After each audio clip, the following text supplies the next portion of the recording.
First things first, I'd like to acknowledge that we are gathering on the unceded traditional territories of the Squamish, Musqueam, and Tsleil-Waututh peoples, and our IT support, such as it has been today, is coming from the traditional territories, the Lenni Lenape people on the Hackensack River nonetheless. It gives me great pleasure to introduce Garth Martens. Garth is the author of Prologue for the Age of Consequence from House of Anansi and the chapbook Remediation from Jack Pine. For his poetry, he was a finalist for the Governor General's Literary Award and won the Bronwen Wallace Award for Emerging Writers. In 2017, he co-founded Palabra Flamenco as its producer and principal poet. He also produces Dark Sounds, a flamenco series on death, grief, and the climate crisis, featuring poet Jan Zwicky, dancer Denise Yeo, and guitarist Gareth Owen.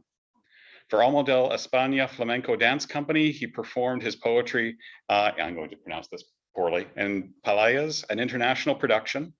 His work appeared in Poetry Ireland, Hazlitt, This Magazine, Vallum, Fiddlehead, Grain, Prism, and Best Canadian Poetry. He is a contributing editor for Arc Poetry Magazine and a former member of the Malahat Review's editorial board.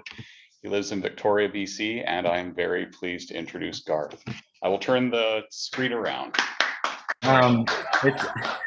It's my fault because it wouldn't let me put my audio on, and then it told me to press a button, and that auto disconnected me in order for my audio to work. Sorry. So the joys of digital arrival. I just wanted to say first how grateful I am to the folks behind the Poets Corner reading series.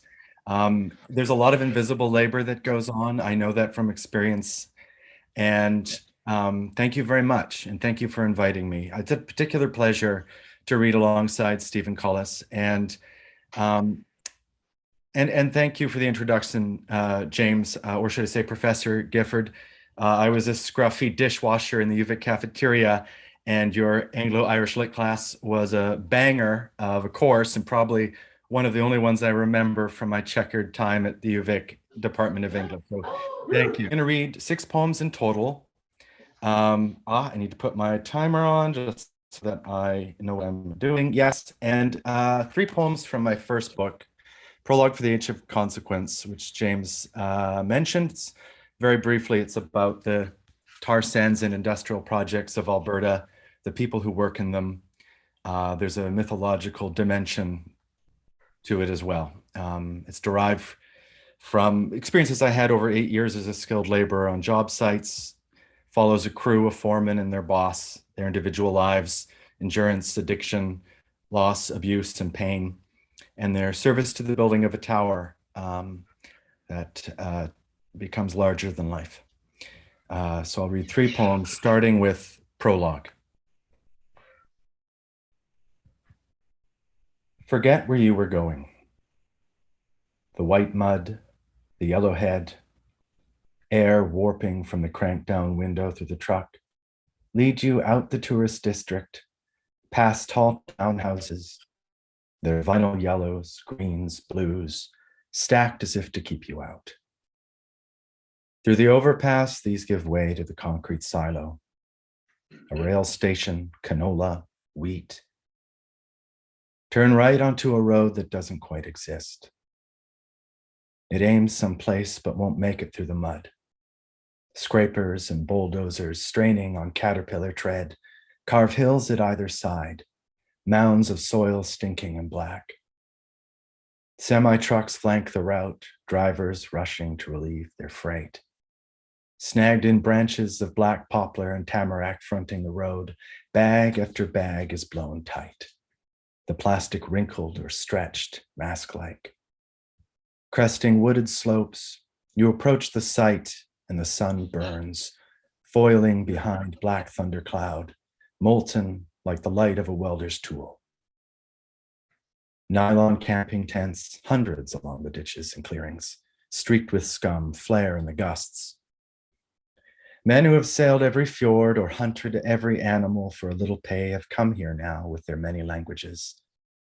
They pack Tylenol, meat, razors, coffee, news, migrating from trailers to their tents. Women wait for them, backs to the corrugated siding, smoke trailing from their nostrils. Think ahead to the bonfire at night, the sky that fills with a monument of flies, embered leaves, voices lit with whiskey. It is dark when you reach the excavation, and you don't know if the road starts or ends here, if it's abutment, chimera, or hole. That is my dog, and I'm going to... Next poem is called Everything That's Yours. It comes from the highway to the house, from the frost on the seeds and the station and the dream. It comes from the bus and the strangers in their sleep, aspens like wicks in a flame. It comes from the bird and the bird's chain. It comes from a country singer's voice, ashes in the air. Are they ashes, moths? You can't say.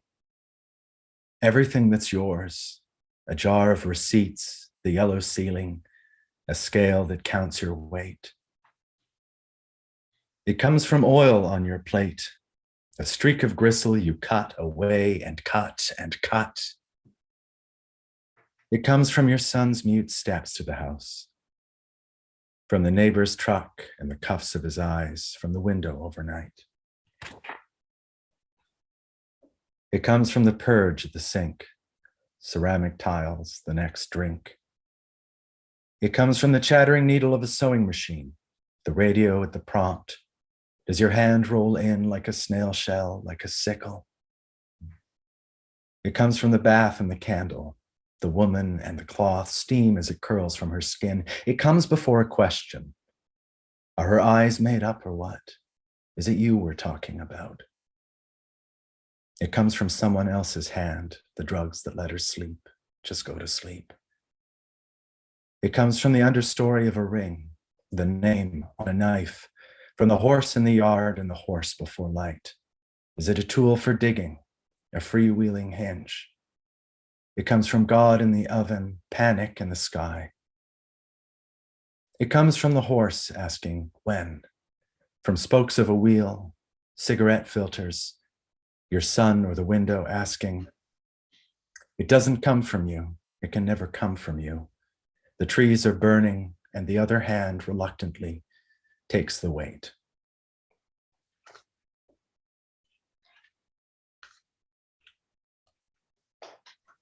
The last poem I'll read from this book is called Tailings. Wading into the lake, I rescued two girls small as tadpoles, fixed as twins in phosphoric dresses. As I set one on the banked log, the other, also with your face, slid deeply back. And though I reached into the brown gulch and pulled at you, all I drew to the air were twigs, strains, hairs, knotted on the cracked leg bone of a bird, phlegmy white feathers or leaves, caked with a century of buried stink dragged from the world's navel beneath the troubled tar sands to the north. There is work for you, my uncle said. He pointed to the burdened fur overreaching the log shed.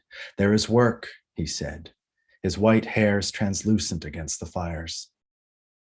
Near the drowning site where my tools sat, the sky was spotted with stark citrine burns, as if the sky were thread, were eaten by chemical or nanobite, its opal weave eradicated. On my back, my hands sunk a 5-pointed web in the molded turf. Tumorous blooms planing slowly and terminally across the naked blue. Take heed, my uncle said. He touched my cheek and vanished. On the bank to the west, the living twin stood, pointing to the tower, saying, go, go.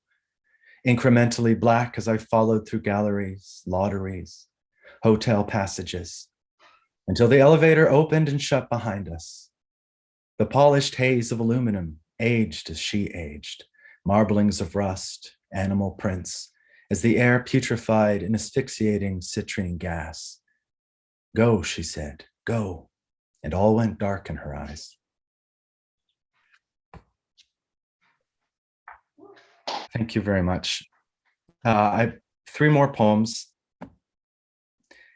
The next poem I'll read is informed by my love for the art of flamenco, which James pretty much covered. As a dancer in Palmero, I've staggered around in my study of flamenco for about 9 or 10 years, which is no guarantee of particular skill, but maybe dedication. Our performance group, Palabra Flamenco, is thinking of doing another show next year, and this poem will be a part of that show. It's called Doesn't Look Far, and I wrote it about 3 months before my son was born. Watching a dancer near the river Darro, I'm awake in a cave just this once.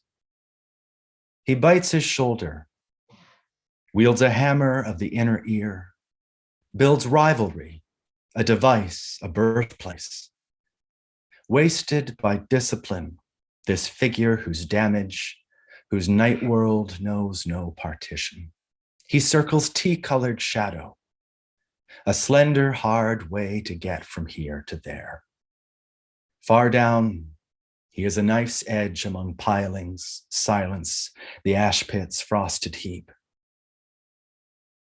My life caught fire once, holier, idle, that cave where hair won't dry. I wake, have you? Doing the one push-up that matters. I've lost my eyeglasses, and in the melted ice cream, gray heads roll and bob. I have a wife whose tears are sequins, they seethe, they flash. I have a child whose mouthfuls of amniotic fluid tell of a dark, wet full, alone on the sleigh track to the surface. I choke up for the dance, words like water, get it, pomegranate, stamped out like holes in a belt. Sometimes my love or I will shout like this, banging through kitchen drawers for batteries. A little jolt for a good move, dog-like, drained and flushed. We are like those hanging soundproof panels, keeping this to ourselves. Slowly, the dancer kneels. His hand rubs the stage. Spread sugar like that, preparing salmon for the flame. As if at an edge, as if grazed by blackened transfers of weight or spear-tipped terrors, he leaps. Taller, thinner. He tries the attic door, his fingers, antler, orchid on splintered wood. He discerns a chalky berm of sound, lightness, density, his eyes fixed on some witchy middle distance and his cheeks, flags lighting up. He grinds his mother's trifles into powder, more powder. Sybil is there in fractured glimpses. Metal in his shoes spawns a ghostly bridge below his feet. To Saturn, to the armory, our way is dust. Air of it, half talc, half bourbon, our thighs in heated agreement tilt toward the earth, as expert hands rifle my pocket. Shoelace, passport, even my fillings are gone. You ever try to keep it together with your teeth in your mouth? Somewhere, my forgetful, my nameless child. Somewhere you grapple, you crown into entanglement. Every night it's like this. Winding stairs, crushed jasmine, drowning today, tomorrow hanging. The dancer paces on the boards as anxiety pours its chalk into my beer. That's when I stand with last year's grief glistening in my beard. It shines like cooked fat, white rind of the dog's eyes, dog wild eating shit. My wife peels grapes tensely, her shoulders like closing wings. You know how it is. Some days we pull the joists from heaven. Faucets and their pipes thunder empty. And in the downpour, the dancer leads us tramping through folly that begets extinguishment in the trance of sorrow. He gets thinner, I get fatter, with the same punctual derangement. Not long, and the dancer will deliver neatly his ramatar beneath my third and fourth rib, as winged ants drunk again, shelter in place. Young one, there is a horse where I am headed, and today its mother grazes fitfully among the orchard's rotten pears. There is faint snow as runoff overflows. or my failed life met yours on the road. I cross a bridge now with a fire walking behind me. Go safe, my child. Come close.